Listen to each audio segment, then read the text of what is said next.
welcome to The Sound of Design with Mark and Dan. And we are extremely thankful that you guys have joined us.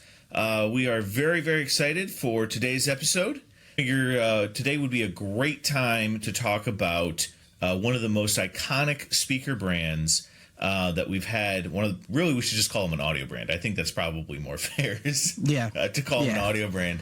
And that is the one and only Sonos. Woo! There it is.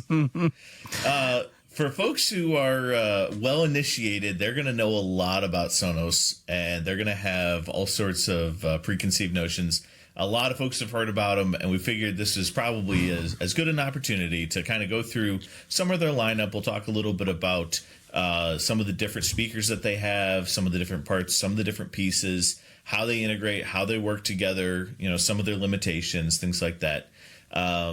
So yeah, I think it's going to be a lot of fun. I think it's going to be a lot of fun. I agree. I've been selling Sonos for, since 2009. And I used to carry a pre-set up Sonos kit in my car when I would go to people's homes. I had a Sonos bridge. Oh, that's awesome. So all you had to do is connect it to the network, because in the past it just connected to the bridge. You had to have it. Right. And I had a Play 5 and a Play 3, and I would just take it in doing a consult, or just run out to my car and be like, hey, let me go get this. Let me show you how it works. And they'd be like, all right, I want 8 rooms. Here you go. Like, it was awesome. Well, and it's funny you mentioned that. We'll kind of start a little bit with some of their history, which is that they had originally that controller, right? Yep. That was kind of their main brain, and it was a pretty traditionally designed distributed audio system, right? So, speakers throughout the house, and, everything's wired back to a main closet, that kind of an idea. And, for them to be able to make that shift, was just pure genius. And their focus on, quite honestly, sound quality, right, has been pretty incredible for a time when, a lot of people had moved to MP3s, Napster, right? You're thinking about folks who have really kind of destroyed their audio quality, and here's a company who decides, no, we're going to take you down that road again. We're going to make really good sounding stuff and make it really easy to use and things like that. So they're really a very, very cool brand, and we do a ton of their stuff. So yeah, and the fact that from time to time they'll just send you an update and make your stuff sound even better, is pretty amazing. You can't do that with most other stuff. This is really can't. Yep. Like, once you're in and you're done, going back to our mechanical versus digital product, like the fact that it's a digitally based product, right? It's pretty. It's one of those things that they've done really well. So. Maybe by way of introduction, Mark, tell us a little bit about Sonos for those who aren't familiar. Sure. About what it is that they do, just on a real high level, and then we'll deep dive from there. Sure. So Sonos, when they started, they created a system that would allow folks to play music around the house from a digital music source, whether that was your own music library or... really, that's where to start, was digital music library. There really wasn't a lot of streaming music outside of Pandora, which was a service they added pretty early on. But they had an amp, and they had a Connect, which is what it was called, and then they had eventually added a Play 5. So what that allowed you to do was hook up a set of speakers using their amp, hooking up a system to Sonos using the Connect, or getting that sound wirelessly to another room using the Play 5 speaker. And that was it. And then they had a little remote control that had a screen on it. It was pretty cool. It was like a Zune, if you remember the Zune back in the day. Yeah, absolutely. It was pretty sweet. We used to have it on demo, and it was great. We loved it. And then as they evolved, it became more about the wireless speakers. Well, not everybody wanted this giant, bookshelf-sized speaker. So they came out with the Play 3, which, RIP, I actually love that speaker. I agree with you. I have one sitting in the room behind me. It's not even plugged in. And then the 5 got an upgrade and so on. And the biggest part was, when they came out with the Soundbar, which I don't want to get too far into it, but essentially it became the whole home music option for folks that, wanted to be able to play any of the music on earth in any room. Yeah. Using an app on your phone. They did do away with the controller, unfortunately. But as they've progressed, it's now probably our best-selling audio component outside of the premium space. And I'm not saying it's not a premium product, but because it really is. But outside of a premium component audio system, it's our number one selling piece. Yep, absolutely. And I'm glad that you said that it is a premium product, because I think it is kind of like marijuana. It's a gateway drug. You get into it and it just takes you down that rabbit trail. So I mean it in the best way possible. Sure.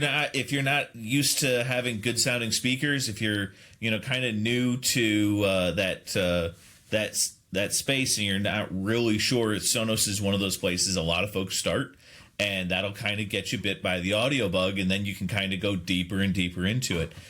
So I apologize for my marijuana reference, but you're good, man. I mean, I'm going to go back to that reference because we always used to joke about it, because it is addicting. It is everyone that you sold, you would always follow up with those clients because you knew they were going to buy more, myself included. When I started, I bought a open box Play 5 and a bridge that we had at one of our stores here locally. Took it home to my 3-bedroom apartment. And I'm like telling my wife, I'm like, Hallie, this is awesome. Like, you have got to try this. And she's like, okay, like, well, that's fine. You got a good deal on it. I'm like, but, we got to carry the speaker room to room. The original Play 5 had a handle on it, so you could carry it from room to room. You just have to unplug it and then plug it back in, wait like 45 seconds to a minute, it would reconnect. And after a week, she's like, I want to play music in here and not take this out of there. And I'm like, I told you, like, you're going to want more of this. And they had just released the Play 5, and we got like an accommodation or something on it. So we bought Play 3. They just brought the Play, so we bought a Play 3, and that became our bedroom. And then I bought a Kinect that went in my theater in our second bedroom in our apartment that we owned at the time. So within 2 months, I had 4 zones because I got one for my kitchen as well. So, which was open to the living room. It was an apartment, Yep. So it's definitely a drug, so to speak, for the audio bug, or to get you that audio bug. Yep. Well, and I think the other thing that should be called out is a little bit about their technology, and this is going to apply to everything that they do. And I think this is probably the most important, is that it's a network-based product, right? Yep. It's a Wi-Fi enabled speaker. And for folks who are not technical, there's a lot of similarities in wireless protocols, but there's some really important differences in wireless protocols. And Wi-Fi can go through walls, windows, and doors in the average home or in a small apartment or things along those lines. And so your connectivity, right, your broadcast range is a lot greater. So you think about this, like, you can have Wi-Fi cover a whole house. Bluetooth doesn't do that. Like, I'm sorry, but there's... And then you also have to consider that Wi-Fi enables multiple devices to be connected to the same network. So said another way, you can have 3 or 4 or 5 different rooms all playing at the exact same time, whereas with a Bluetooth speaker at the time, it was 1-to-1. You were stuck. If I buy a nice Bluetooth speaker, and we sold some great ones. B&W had a really nice little one, and there was a couple others that right?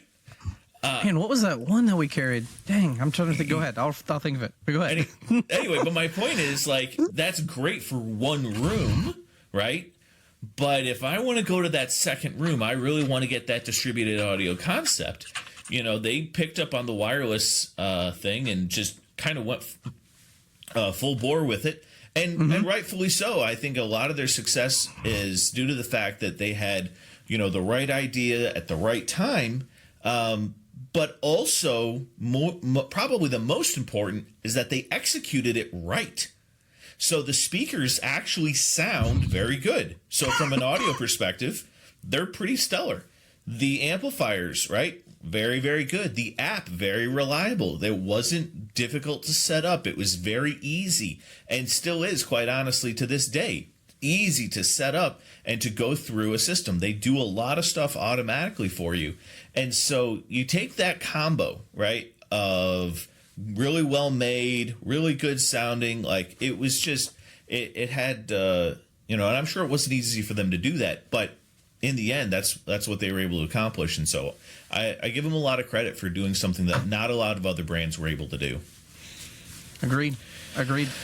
Yeah, and then when they hit the home theater space, like, I don't mean to get so excited, but that was a game changer as well, because now, you could put, it was truly one of the first truly wireless surround sound systems that we carried at the beginning of the Play Bar.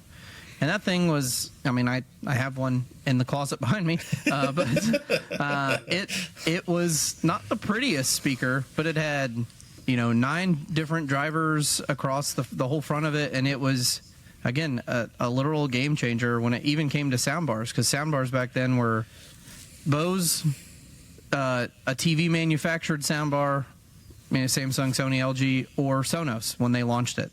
That's right. And you look at a company like Bose, no disparaging here, look at their product lineup now. The Lifestyle 650 just got discontinued like 6 months ago. They don't make a surround sound system anymore that's hardwired. Everything is wireless, even with Bose. Yep. Because of what Sonos did to the soundbar market. And I think in a lot of people's minds too, we see technology, we see wireless, and those two things go together. So you have this immediate assumption. You walk into a store and you say, I want a wireless solution. I don't want to have all these cords and wires and things like that. So I do want to call out that they are still a powered speaker or an active speaker. They do require a power cable, so it's not truly wireless. So that just with a couple of exceptions, let's just say you still need to plug it in. But that being said, really, really fantastic lineup, really fantastic company. They do good work, and just want to call out a few of the specifics. So today, if you were just looking for a couple of speakers, okay, and let's just say you want to do a stereo pair in a living room, in a kitchen, in a bedroom, in a dining room, something like that, what of their speaker lineup would you go to, and why? Sure. So if you're just talking about getting some good music in a space, Sonos has a couple of different ways that they kind of break down their products. So they have what they're going to call a portable speaker, meaning something that has a battery built into it. There are 2 options there.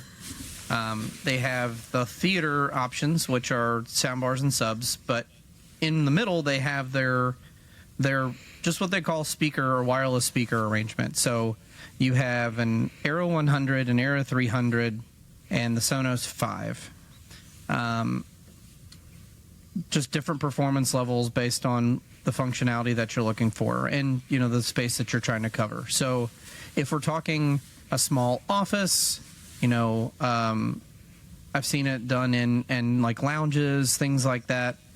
A couple of Aero 100s would do just fine. And when I say a couple, you could do one because it's a self-sufficient speaker inside of itself. Right. But you can actually buy 2, plug them in on each side of your room, and pair them together in the app as a stereo pair. So it's now going to separate and do truly left and right and create a soundstage for you. The Aero 300 is a step up from there. Yep. More drivers on the front. Additional drivers at the rear that actually point up and around the space to, I know we talked about spatial audio a few weeks ago. Yep. It gives you the ability to be more immersive in that space. So 2 of those would just give you a better experience. And then you have the 5, which is the largest speaker with a built-in woofer. It is not set up for spatial audio, but it's what I would consider as that diehard stereo listener that wants the best stereo listening experience on a wireless speaker. A pair of those is going to be the best solution. Yep, absolutely. And I'm glad that you kind of qualified the Play 5 that way, because we don't often think of them as competing in kind of that mid-tier bookshelf category.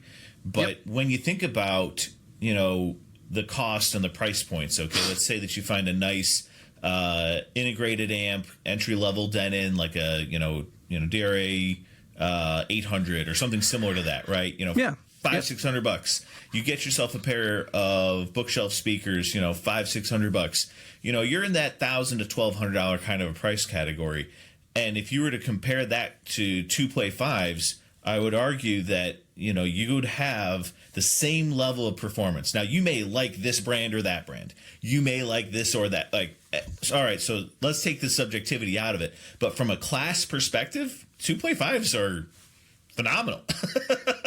They're good. They're pretty dang good. Yeah. And if you set them up as a stereo pair, to your point, you're going to get, some pretty good imaging, and you'll get, drums on the right and vocals in the center and, guitars to the left, and they'll do all the things.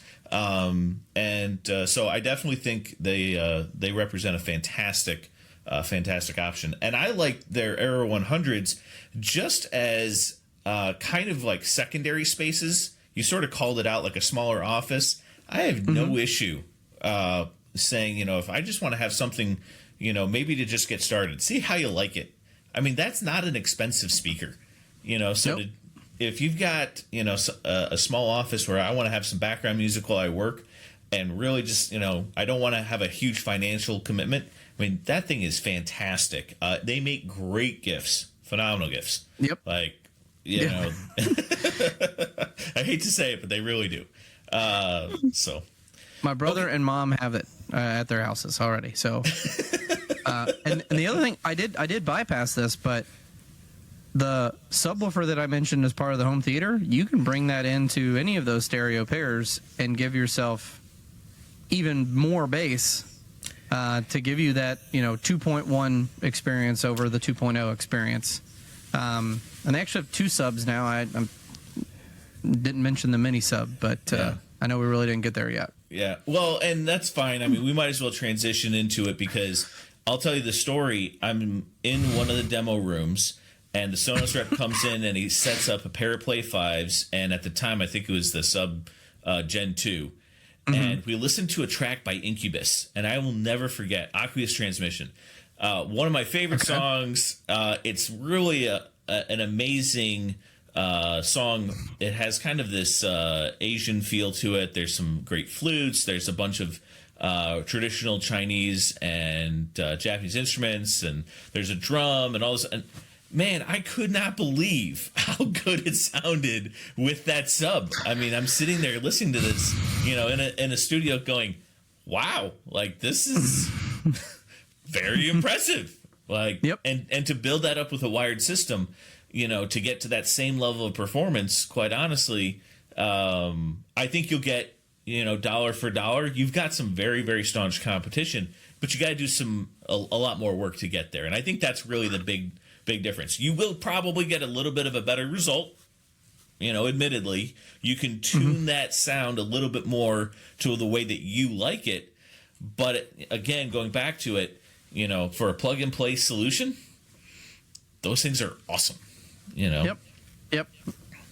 Yeah, it's that sub. I mean, even to this day, you and I have sold $7,000-8,000 a piece subwoofers, multiples in spaces, and I'm not saying that an $800 Sonos sub is going to beat a number 25 from Rel. I'm not saying that, so don't think I'm crazy. But for $800, force canceling. What's the next price point that has two drivers that aim at each other and cancel out vibrations? Yeah, 1,500, 2,000. So it's really hard to beat at that price point. For what it does. And it's got a lot of power too. And I'm glad you called out the Isobaric design, because it means that you don't have a rattle. So they're extremely flexible in terms of their installation. You don't have a lot of those issues where you do with a traditional subwoofer, where it's down firing, for example, and you've got hardwood floors, and all of a sudden, this thing is bouncing all over the place, and the missus comes in and looks at you and says, "What did you put in my house?" Right? Yep. I'm just saying, none of those things happen because of that force canceling design. right? You have one subwoofer on one side, you have a second on the other, and again, they go in opposite phase to each other. So it's a really, really smart, really well executed sub. And their Sub Mini does a great job too. It does. I was pleasantly surprised when I heard that, quite honestly. It doesn't do, I think, some of that really low stuff. There is some physics limitations to smaller sizes and subwoofers. That becomes instantly apparent. But for what it is, right? You have to admit they've done a very nice job with it. I agree. I was actually blown away, especially for its size, because it's like a wastebasket in your office. Yep. And it packs a punch. Yep. Absolutely. And we keep talking about the sub, but the Soundbars, I guess we can kind of transition into that. But I full disclosure, I own a Sonos Arc and a sub. Yep. And it's literally my primary bedroom system. Yep. Used to have a pair of Bowers and Wilkins speakers with a Bowers center channel and some wireless rear kits with a wireless rear speaker kit that I used. And while my wife loves technology, she works in the tech field too. It got to a point where it's like, is this really what we need in here aesthetically? Yep. And really, she would have let me keep it because she's awesome. But at the end of the day, we needed to take away those and put them in a different space. We needed the space in our bedroom. So it's the Sonos Arc is, I'm gonna say, one of the best soundbars out there. Yep. Period. I mean, not dissing the Sennheisers and the Bowers and Wilkins and all that, but again, for the functionality, it's hard to beat. Yeah, and let's they have kind of 3 different levels of soundbars that are really fantastic. And so you mentioned the Arc, which is kind of their flagship, and that's their top line.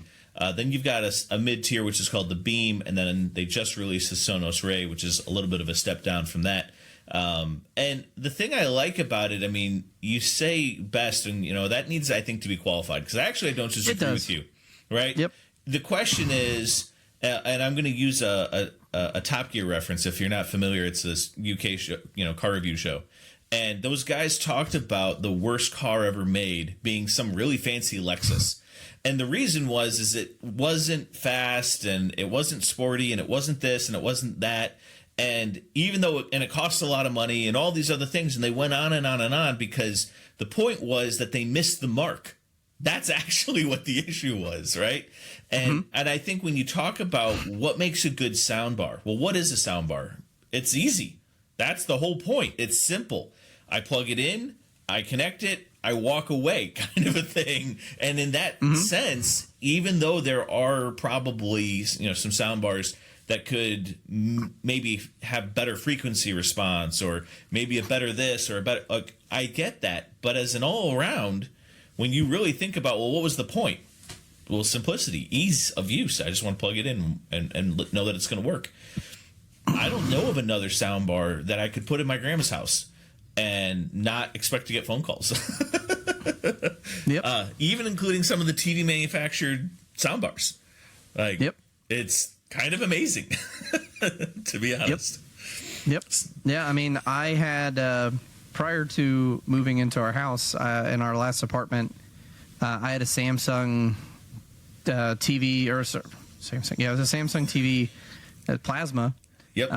In our bedroom, and it had played musical TVs. That's how it got there. And I'm like, hey, I need a better sound solution. And it was, Black Friday, I'll buy this Samsung 500 series soundbar with the wireless rear speakers because, I've got to go all out, right? And even with Arc, then, I mean, this was probably 4 or 5, oh gosh, I've been in this house 5 years, 6 or 7 years ago. it was magic, is what we used. We used to sell Arc, the ARC connection, which is how these connect, as magic, because it works sometimes, and then there are other times it's just like doesn't work at all. You don't know what's going on. Plug it back in, you do whatever, and then you just give up. The next day it works. Everything's perfect again. Yep. They've really perfected that technology. I'm not saying you should live by it, but Sonos especially rarely have any issues. It's usually the television that's causing the issues because it's an older TV. Yep. Yeah, and I'm glad you called out ARC because audio return channel, HDMI port, also known, or you'll see, I shouldn't say also known, eARC as well.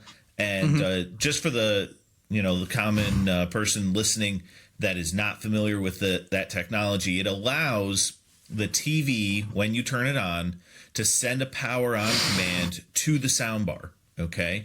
And in this case, where we're going next, the Sonos Amp. And so they have one of those connections as well. So you talk about what does that mean? Well, it means that I don't have to have another remote when I buy this soundbar. It means I don't have to turn it on and adjust the volume with some secondary remote. I don't have to switch inputs. I don't have to worry about what connection is plugged into what. Okay, it's literally plug the HDMI into my television on the ARC port, make sure I do the same thing on the soundbar, and then that's it. It's set up to automatically talk to each other. And to your point, again, going back to the TV soundbars, if I have a Sony soundbar and I have a Samsung television, the odds of them playing nicely together is actually very low, right? If I have a receiver, for example, and a television, and I use the ARC, sometimes it works well, sometimes it doesn't. It's kind of hit or miss as an overall technology. But what Sonos has done is they did their due diligence to make sure that no matter what you buy, you plug it in and it's going to work. Yep. So I don't know I wish that, honestly, whatever Sonos does, I wish they would tell the other manufacturers, because it's amazing to me that they can do it, but nobody else seems to know how to do it. Yep. So it blows my mind, man. I mean, there would be so many systems that I've designed back in the day, and you'd just be like, "Oh, I can't run an optical," because we'd always run an optical, right? Like, run an optical cable because it's a backup. But there would be those jobs you get out there and you can't do it, and you're going to have to rely on ARC for some reason. Yep. And it was just, you were praying, oh, please, work. Or you were selling them an Apple TV or some other device to, circumvent the streaming features of the TV that they had to keep, Yep. Trying to find some other way to do it. Yep. Yeah. Yep. Or you do a traditional control system, right? You do a Savant Sure. or a Control 4 or something along those lines. And Yep. obviously, there's, if there's no budget restriction, then yeah, we could do that for everybody. But the truth is that when there is a budget restriction, that sometimes can be, pricing folks out. So all of a sudden, ARC becomes your next go-to. And I think that was a really good, it's a really good solution. It's not perfect, like we've said, but I think more and more manufacturers are going to continue to go that direction. And my only concern, and I know I'm getting on a little bit of a tangent, but my only concern with that is I don't know that keeping those things automatic is really a good idea, in the sense that there's no way to adjust any other settings. So when you run into an issue, your options are unplug it, plug it back in, hope and pray, right? Turn the commands on and off, right? And that's about it.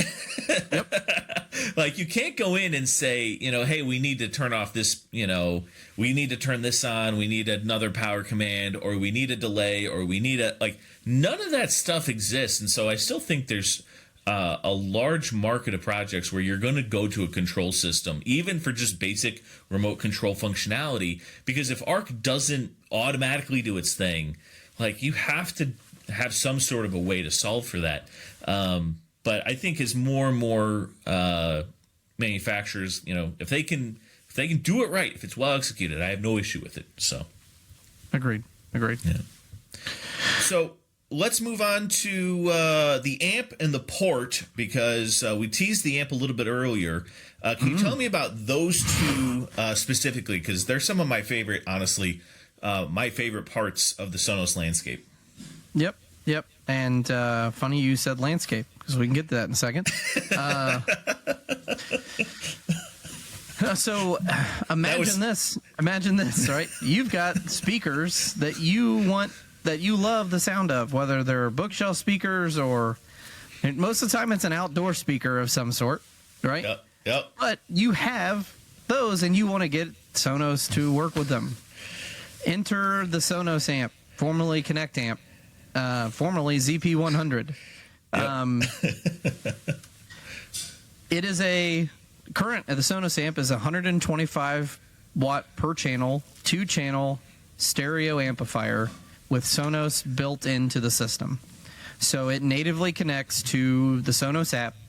You connect it via speaker wire to those speakers, and now, boom, you've got Sonos music playing through those speakers. Outdoor speakers are what we use it for a lot. You don't see a lot of people using bookshelf speakers as much as I would. I mean, my mom does at her house, but it does because I designed it, right? Most of the time, it's usually a pair of outdoor speakers, Bowers and Wilkins, DefTech, something like that. But recently, last week we had Sonance on, and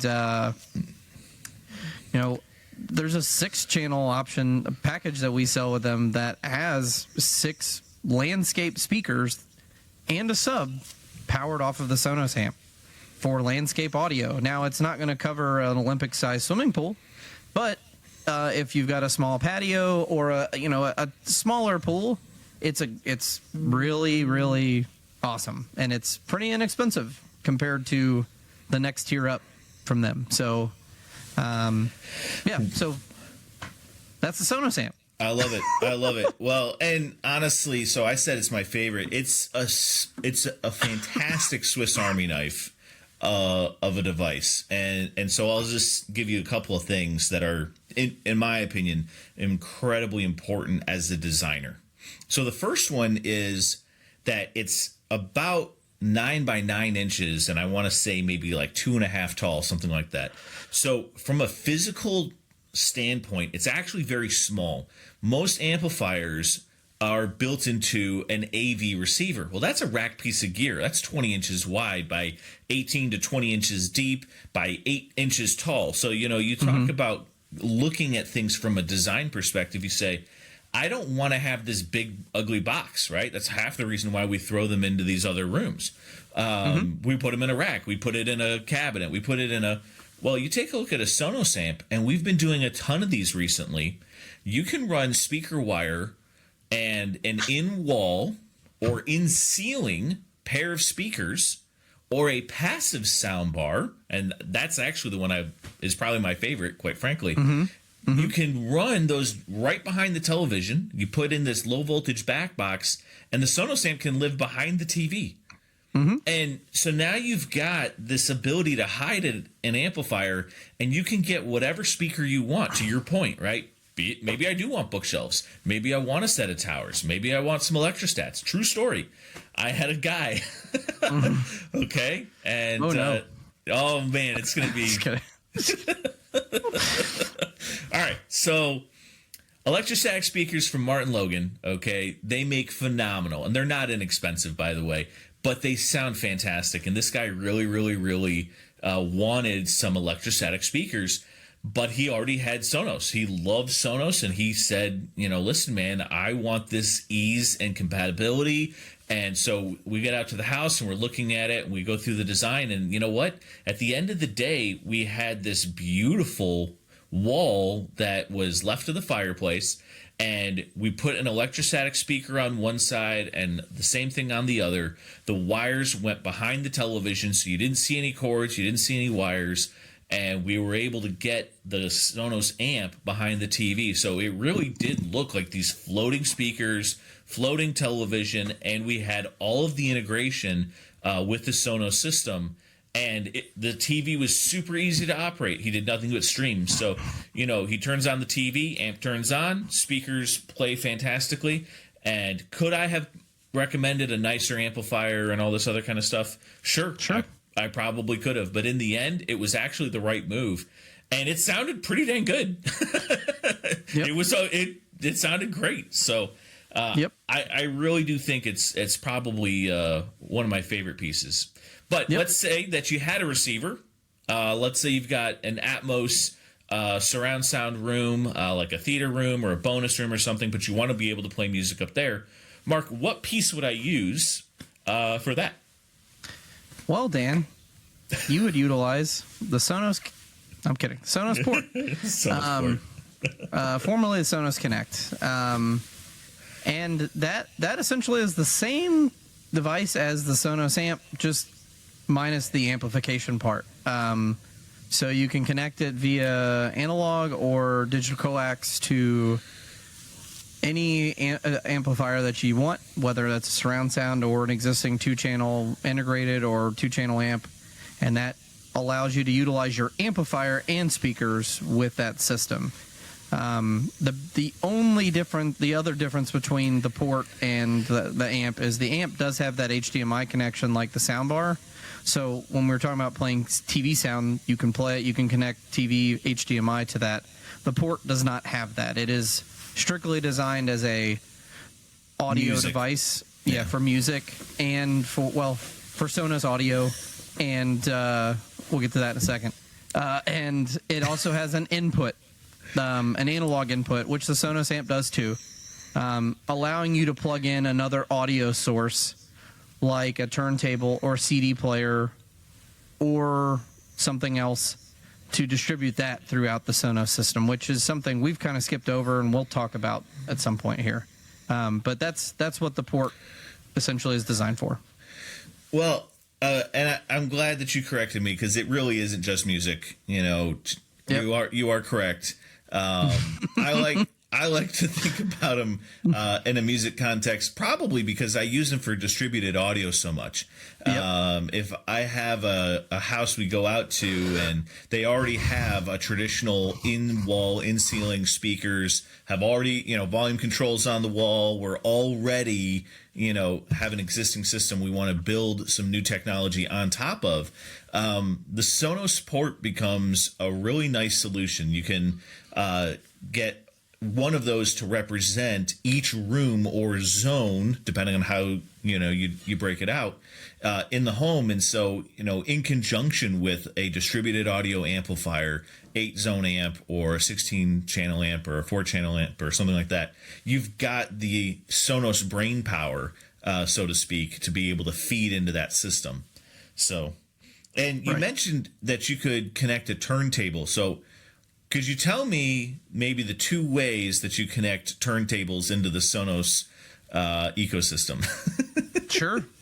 So the most common way that we've done it for the past several years is utilizing an input on a Sonos device, whether that be the port, the amp, or a 5. The Sonos 5 actually has an analog input on the back of it. Yep. So you could connect a CD player or turntable into this unit. If it's a turntable, it does require a outboard phono stage in between your turntable and Sonos if your turntable doesn't have it built in already. Yep, I was going to say. But most of the time, folks have a turntable that have a phono preamp built in, so you would connect from your turntable into the back of the port on the audio input, and that would allow you to then, it would show up on the Sonos app as a line in. It doesn't show up until you plug something in. Yep. You name it turntable, and boom, you're playing your music. You start your turntable. You can then play that to any Sonos device, whether that be the soundbar or one of their speakers. Recently, this is something that I learned just a few weeks ago, honestly, because things change so much. We actually carry a few options that wirelessly connect to the Sonos network. It is not made by Sonos. The one that I actually saw and integrated was Victrola. Yep. And it was like a $700 turntable. So it's not, it's not the $200 Audio Technica. Right. But if you don't want the hassle of having to have a port or spend $450 on a port when you don't need it, you buy this unit and it shows up as a wireless source into your Sonos ecosystem. So I was actually really excited about it. Like, I was tempted to purchase one to try it out myself. I didn't do that, but that's fair. I might do it at some point. We'll see. I haven't got to listen to records a lot recently, so I've kind of wanted to try to get back into it. So, well, and I think there's something to be said for, and speaking as audio engineer and tech guy, I'm thinking about a turntable as that fully mechanical, uncompressed audio process, right? And so there's a part of me that says, man, why are you hooking that up to a wireless digital system? Like, that doesn't make any sense, in it from a technology perspective. And yet at the same time, if it gets you listening to music and it enables you to enjoy your music and have that connection with an artist or with a song that you love and to have a good time with family and friends, then who cares, man? Like, what are we arguing about? I mean, the point of technology is for you to do the thing, right? It's a tool. It gets you from A to B. Like, that's what we care about. So if that's your ecosystem is Sonos and you want to have a turntable, then go for it, man. And don't think twice about it. Just make sure it works. Make sure you have a phono stage. Make sure that phono preamp is built in, or get the Victrola and rock. Like, have a great time. Yep. And Dan and I, we probably should preface this, like, you and I both own nice turntables on our main system. You know what I mean? So yes, we're not here to tell you that we're throwing it all out today and getting Sonos, and that hopefully that's not an overarching thing. It's all about what it does and the price point that it's at, right? Yep. So don't want it to overshadow the fact that it is, there are better sounding options, and especially when it comes to turntables. If you're the stereo person, Sonos is probably an accessory, an auxiliary to your system. It's not, you're not running your $1,500 Project turntable or your Macintosh MT5 through it. You're just not. Yep. Well, and I'll tell you a story. I had a guy who works in the music industry as a client, and we built a listening room, okay? And we had a really cool Yamaha integrated amplifier and a fantastic Rega turntable, and we did beautiful KEF tower speakers and, KF92 subwoofer. I mean, everything was all analog. And we ended up using a Sonos port as one of the options, right? And I say this to say, you can have your cake and eat it too. Like, that's the whole point. When you get into this room, and we did some cool things with like acoustic panels and stuff like that, but when you get in there, the whole point is to listen to music, right? And so if I want to have that ability, then I should be able to flip a switch and do the thing, right? And that's the thing I think I most appreciate about Sonos as an ecosystem and as a whole brand, as a company, as an ethos. They really understand that it's about getting you to your music, and don't let the technology get in the way. And I can't agree with that anymore. As much as I understand there's parts and pieces, they do certain things. At the end of the day, they really do understand. Let's get you back to the music. Let's get you to your TV. Let's get you to your movies. Let's get you into what makes what sense for you. Mm-hmm. So they do one other category that I want to touch on real briefly. What if I wanted to take my music around? Maybe be a little bit more portable than permanently installed. What would I look at from Sonos? Sure.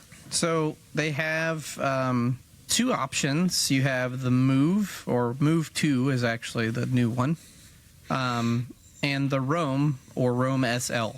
I should say that there are certain models that will have an SL at the end of them. Those signify models that do not have any type of voice control capabilities. Any of the models that, like the Arc, the Beam, all of those are going to have a couple of voice assistance options that you can turn on or off, whether you're an Amazon or Google person, or if you're not either of those but you want the voice. Sonos actually has their own, which is, if you can read into it, it's all about privacy. If you're really concerned about it, it's literally just to turn your music on and off, and it still gives you that Amazon or Google functionality without giving your information to them, so to speak. But anyway, back to the speaker. So the Move and the Roam. So the Roam is it's the smallest speaker in their lineup. It's about the size of like a a Liquid Death, 12-ounce can that you'd get at the gas station. I was going to say tall boy, but whatever. It's about that size, and it is a battery-powered wireless speaker from Sonos, but it has the ability to, you flip a button on the back, turn it to Bluetooth mode, and it's now a Bluetooth speaker. So I love my Sonos sound. I bought one of these the day they launched. I carry it with me. It's in my truck right now. But I used to have it in my backpack coming into work every day, playing my theme song for the day. That was kind of one of my things I like to do. Nice. But that's it. Like, you want to go portable. Time out. Yep. I need to know what that theme song is. Tell me it was Stone Cold Steve Austin's theme music from WWE is what it was. Usually, or some wrestling theme, because we were ridiculous back then. Okay, continue. I think if I did that now, the kids that some of the kids that are there would be like, "What is this?" But anyway, that's neither here nor there. Awesome. It's a portable speaker designed to be as portable as like some of the other Bluetooth speakers out there. But cool, I bring it home. It connects to my Wi-Fi, and I've got a wireless Sonos speaker. The Move is a step up from that. It's about the size of the Era 300. I actually compare it to the old Play 3. It's very close. As far as performance, it's roughly that size, except it's just vertical. It is a rechargeable. It's got a rechargeable battery. Both of them do. The Roam does not come with a charging dock. You can buy one. The Move 2 has a charging dock that it sits on, and it's got this nifty little handle. So, like, mine are plugged into, because I live in a townhome, I can't wire speakers outside. I can. I just haven't done it yet. It's got a handle. I lift it up. One named is Patio, so I just pick it up and I walk out to my back porch when I'm grilling. I have two of them. So I can take one. Hallie uses the other one out front, so it's named Front Porch. But we know that we could pair them together. But again, if I like that better sound, I can take one of them out with me, switch it to Bluetooth mode, and boom. Now I've got a Bluetooth speaker that's better sounding, that's got that Sonos iconic sound that I like. But I'm not just tethered to my Wi-Fi. Yeah, and I think that's probably my favorite use case for them, is not just around the house, but really if I want to go to the beach, I want to go on vacation. We used to do this thing where we'd go to the beach for a week and, do a nice family vacation. And anytime you go to a vacation rental, the audio video equipment they put in there is just the absolute bottom of the barrel, right? And I get it. Yep. It's a rental. I don't go there expecting to have, a great AV system. I'm there for the beach. I'm there, but I still want to enjoy some music if the kids are swimming in the pool or whatever it is. And so it is, small enough and portable enough that we can do that. And I think that's one of the things that they've really touched on is, it just becomes very versatile. That's really kind of the thing I think they've really hit on there. Is use it how you want it, and that's so key. So, yep, and I mean, I use them quite a bit. It's even during Halloween, not this year, last year. I took them out on my front porch and I put them underneath I've got some just decorative tables that are out there next to the chairs we have. And I hid them under there, and I just played creepy music for when kids walked up. And it was awesome because I didn't have to plug them in. I just take them out there, send them out there, and then when I'm done, they go back in and sit on the charger. Yep. So it's great if you can't wire for outdoor. Yeah. Does it do as good as an outdoor solution? No, but like a permanent outdoor solution. But if you can't do it, they're great.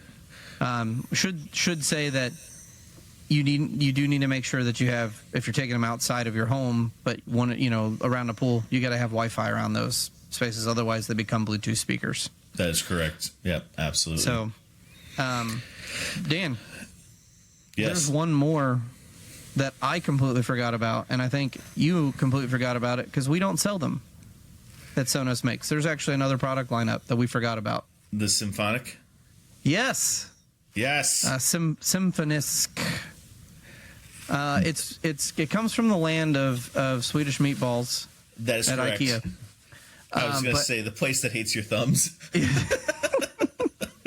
But honestly, because we don't sell, I mean, you can only get this stuff at IKEA. They have a bookshelf speaker, a table lamp, a floor lamp, and a picture frame speaker. They do. Have you seen this thing? I've seen them. Yeah. So at first I was skeptical, and I honestly, somebody sent it to me on April Fool's Day, thinking that it was a joke, and then it turned out that the joke was on them because it was a real product. And we were looking at it going like, "Oh my goodness, this is crazy." I have heard one of them. I think it was the lamp. I want to say that we listened to, and it was not terrible. It wasn't amazing. I'm not going to say anything. I'm not going to oversell it or over talk about it or anything like that. But it was pretty cool, to be honest, because the whole concept there was really leading with design, right? And so they wanted to make sure that they had an option for a well-designed, very clean space. But you are starting to see a lot more products do this. And Samsung's Frame TV is a classic concept, right? I want a television. I also want art. It's like this marriage of two otherwise disconnected product lines or ideas or kinds. And so to be able to take that concept and put it in the music space is what they've done. And it's really, honestly, I wish we had access to them because I would probably sell a lot of them.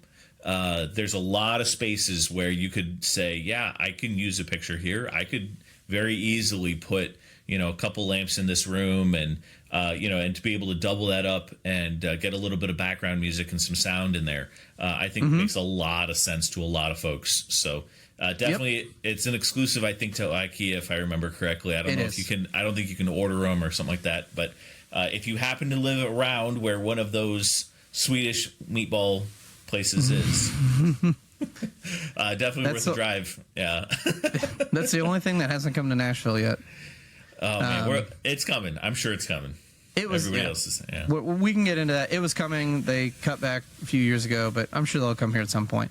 Yeah. The thing that blows me away, I'm just looking at it here. I don't mean to look away from the camera so much, but like the price points on these things, they're like $140, like the price of the Roam. Right. But the picture frame is pretty sweet. If you haven't seen it, look it up. It's $260. I mean, obviously at these price points, and if you haven't understood what we've said this entire time, you really do get what you pay for when it comes to sound. But I mean, if I'm in an apartment or an 80 square foot apartment like they have in IKEA stores, and I need music in that small space, it's going to sound pretty good, I think.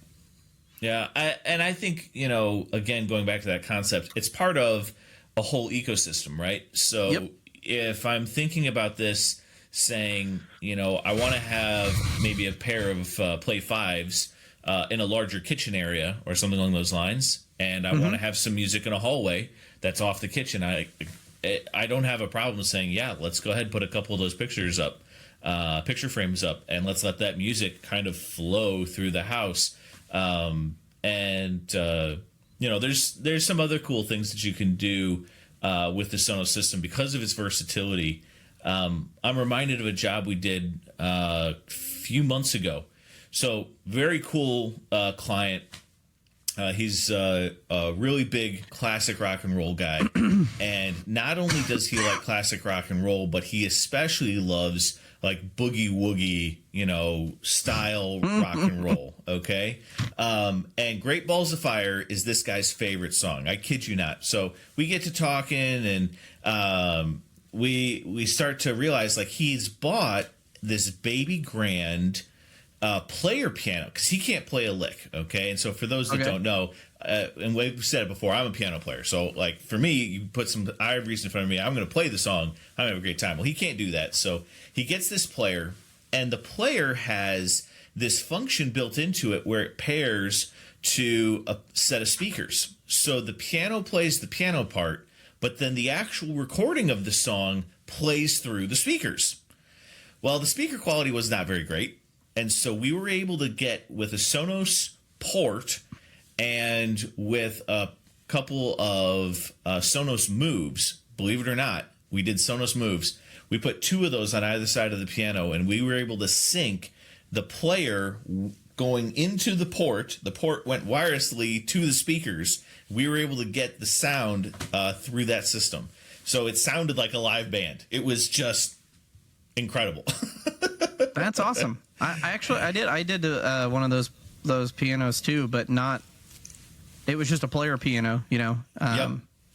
but not that type of experience. That's actually awesome. It was pretty incredible. We had to set the delay times, so just for future, technical folks out there, like, you have to make sure that the delay is correct, because there is one introduced whenever you do that. But we were able to delay the keys using, I think it was called QRS system. I think is the name of the player piano software. Mm-hmm. But there was a delay that we were able to set, and I got it to, I want to say, 200 milliseconds or 2,000 milliseconds or whatever it was. And it was enough to be able to get that lined up. And man, it was incredible. To be honest, it was pretty awesome. So, all right. Any other honorable mentions or things that we need to toss in there regarding Sonos Land? No, not really. I mean, I know we talked about. Let's see, we could talk about. Did we talk about the Ray and the Beam a little? I know we mentioned them.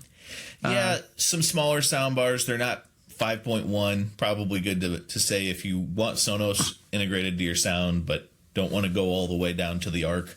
Definitely a good call out. Thank you for saying so. Yep. And the Ray does not have HDMI. It's optical, so it's great for like gaming setups and sitting at a desk or something like that. So don't buy that in your living room and think it's gonna be like the ARC. Yep. Definitely not. But it's a cool piece. Again, you said it before, for what it is, right? And and I think that's really kind of the whole ethos behind Sonos, is that for what it is, it's pretty awesome. Yep. And I think the other honorable mention is networking. It is a Wi-Fi heavy device as you add more zones. 1,000%. So you do want to make sure that your network is going to be able to handle the 32 zones that you're going to put around your house after you listen to this episode, because you love Sonos so much. Oh man, true story for 32 zones, right? Yep. Oh, that's awesome. I have 14 in my house, and I don't have 14 rooms. So I'm ridiculous. Oh, I think the most I've ever done is like 20. I think 20 zones. Yeah, I think I've topped out around like 16 or 17 or something like that. It was all Sonos amps, which was kind of cool. But yeah. Well, and there's pros and cons to those strategies, but again, and I guess the last thing I should say is it's not a dealer-based product. And so it is a do-it-yourself style product. And I think, we would probably put it into that category of prosumer, right? It's not really all the way into the professional, world. And so it does kind of bridge that gap, coming full circle. It's, just that it's just that one step up from what you're going to find at most retailers. And so if you're looking for a good option, this is the way to go. So without further ado, thank you very much for listening to the episode today. Please like, comment, and subscribe. Share with your friends, and give us some feedback. Let us know how we're doing. We'd love to hear from you. But we'll see you on the next episode. Yep. Happy New Year, everybody.